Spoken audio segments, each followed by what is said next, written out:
Hi lovely people, welcome back. I'm glad to see you here again for another video.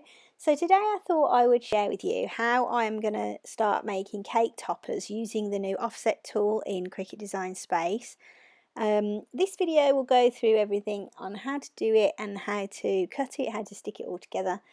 And you will see that obviously because the tool is still in the beta stage of its release, that it's still got a few bugs and a few idiosyncrasies that need to be ironed out, and I'll show you how I overcome those. But the first thing we need to do is just get our text all laid out on Cricut Design Space. If you don't know how to do this, I can show you in another video, so drop a comment down below. As you can see, I'm just going through it now, moving all of my letters so they're all joined together. This is a cursive font. This one is October Twilight. I bought this from designbundles.net, I think, or Font Bundles, one of the two. It was about £6 once the dollar conversion had been applied to it. So it's a lovely font for making cake toppers because it's got quite a thick layout on it, which I really enjoy in my cake toppers. So I'm just going to move them all nice and close together, and then I'll group each word individually.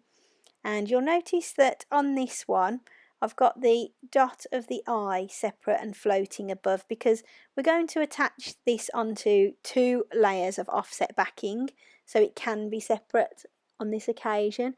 Normally when I make a cake topper, if it's got an I or something like that in it that needs a dot or an accent on it, then I will need to attach that somehow to one of the letters so that it's not lost when it's cut out. But on this occasion it doesn't matter.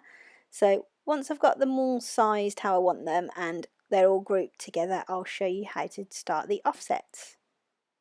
Okay, everything's together now, all into separate words, and I'm just going to go now up to the offset button, and now you can see the sizing. So I'm going to change that to 0.5 centimeters and apply it, and just do that for all of your other words. So one little bug that I noticed when I was doing this is that when you click on the offset button, we've been getting a option to weld the offsets, and I've noticed that here has disappeared, and it's normally underneath the corner, so that's a bit strange. Oh, there it is, look, now it's back. So it's one of those bugs that just keeps coming and going. So this is the next bug that I've encountered. So I'm just going to apply my offset like I have with all my other letters, but for some reason it's missing out the offset behind the number 8. So what I'm going to do is move my lettering away, and then I'm going to delete that offset and just try again, and I just keep doing that. I've had to do it 2 or 3 times. I've also changed the size of my offset very slightly by like 0.1 of a centimetre, so I'll put it down to 0.49 centimetres, and then just clicked apply and just kept messing with my settings, pressing things on and off, so just mess with the corners and then apply, and it worked. And that was probably about the 5th time of doing it, so just keep persevering with it and it will work eventually. So the next step in my process is to group each word and each offset together. So I'm just going to drag my mouse over and select each word and just click group. And I'll just do that with each word in my design. It's worth mentioning at this stage as well, don't weld anything together at this moment in time. You want to keep your layers separate right now, so you want to have a layer for each piece of offset and each word, so make sure you don't press weld. Now it's time to just arrange our wording layout so that it's how we want it to be when it's stuck together as the cake topper. Next I'm just going to select the whole thing and just click on ungroup. This will now allow me to move my words away from my shadows. So, and then I'm going to hide the wording using the little eyes on the right hand side. Just drag over your whole shadow and go down and hit weld. So now our offset is one piece together. So now go ahead and make your wording come back onto the screen by just tapping on the eyes again on the right hand side. My words have come back onto the screen, but you can't see them because they're behind the shadow. So all I needed to do, select the shadow, right click and select send to back, and there are my words all back again. Now's the time to make any last adjustments to your words and their layout. Then hide your back layer, select everything and go and hit weld. This now converts all your words into one layer, so we've now got just 2 layers on the whole screen. Just click the little eye to unhide your shadowed layer. So now we're going to make our last layer of offset. So we're going to select our grey layer, go up to offset and click apply. It's still set as 0.5 centimetre, so that's good. Now we can arrange our letters over our shadowed layers and just make sure that everything fits properly. So I've just changed the colour of my middle layer to gold so that when I cut it out, the machine will differentiate on the mats and it will tell me that I need to use a gold cardstock. And now all I'm going to do is resize. So I'm just going to go down to the little padlock handle, just unclick that and then drag so that my sizing is adjusted. I like my cake toppers to be about 15 centimetres or so square. I'm not dead on with my measurements, just there or thereabouts. Another way to resize is by going up to the top and just unclicking the padlock at the top and typing in your measurements, but I just prefer to drag it. Now we're ready to make it, so click make it. The machine's now sorted each layer into the colours, so this is why I changed my gold layer to the yellow. So here we've got 2 mats selected, a black and a yellow. So let's go to continue. It'll choose my machine eventually. It's a bit slow today, and I've already got all my favourites, and I like poster board, and I'm leaving my pressure settings at default today. Once you're happy with all your settings, just click on the flashing C on your machine and your machine will go through the process of detecting the tool and detecting the mat, etc., and it will start its cut.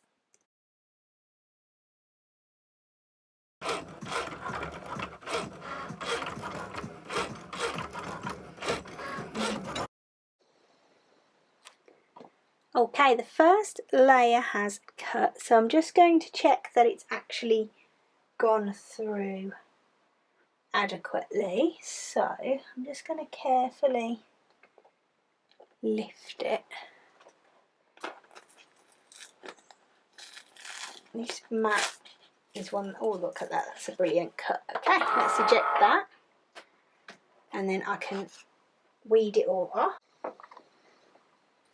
Okay, so I've got my 3 layers now. So here's my back layer, here's my gold glitter layer for underneath the lettering.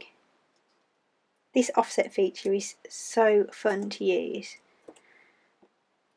The effect that this gives is just amazing and simple to do as long as it works.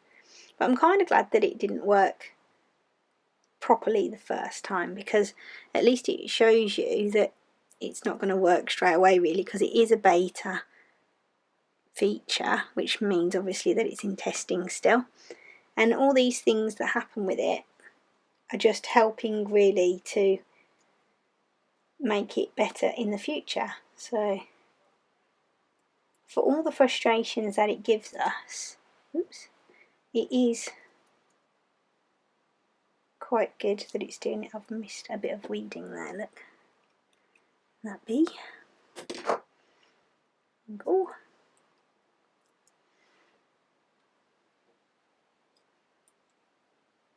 And that's how it's going to look when it's all stuck down.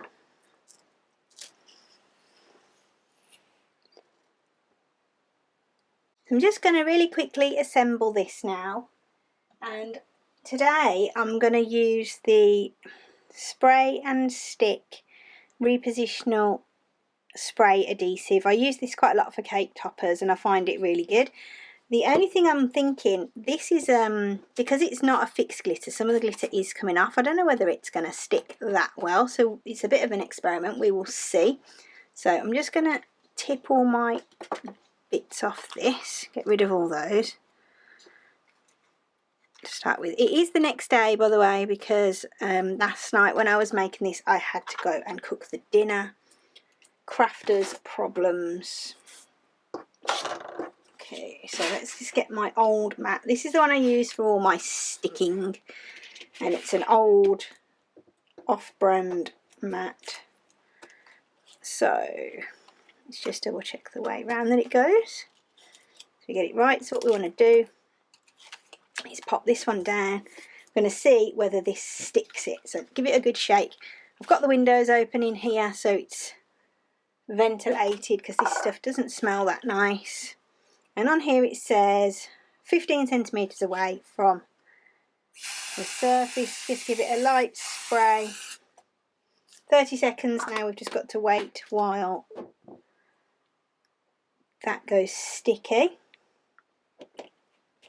So while I'm waiting, I'm going to peel it off here carefully.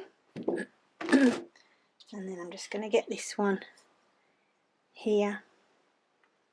And I'm going to line the bottom of the cake topper up with the lines on my cutting mat on my desk. So it's nice and straight. And then I'm just going to plop that down on there. I'm going to use my roller to give it a nice roll. This is going to be the moment of truth. Has it stuck? Yeah, perfect. Look at that. Woohoo! That is so good. Right. So now what I'm going to do, because obviously this stuff is repositionable and it stays sticky for a long time. Let me find the bit that's least sticky on the mat. Probably the middle. So I'm going to put all my bits down backwards. I'm not going to worry about whether they're in order or anything like that. So let's just pop them all down. Get them all close together so that we don't waste any of our spray glue. Oops. And I'm going to use my tweezers for the smaller pieces. I've got my pointy Cricut tweezers that I'm going to use today for that. Put my little dot there. Let's move this up a bit as well. Give it another shake. And another quick spray. There we go. That should be fine. And then I'm going to just put this to one side. And I'm just going to pick up each piece with my tweezers and place it where I want it to be.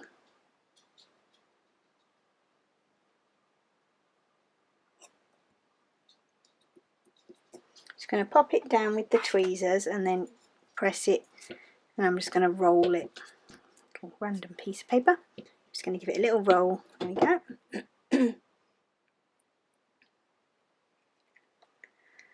My one.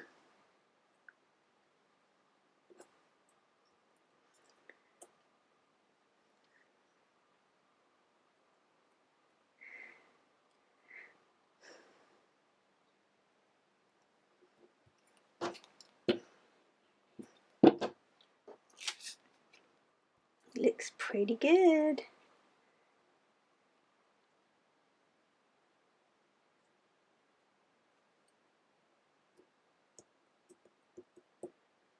Press it down.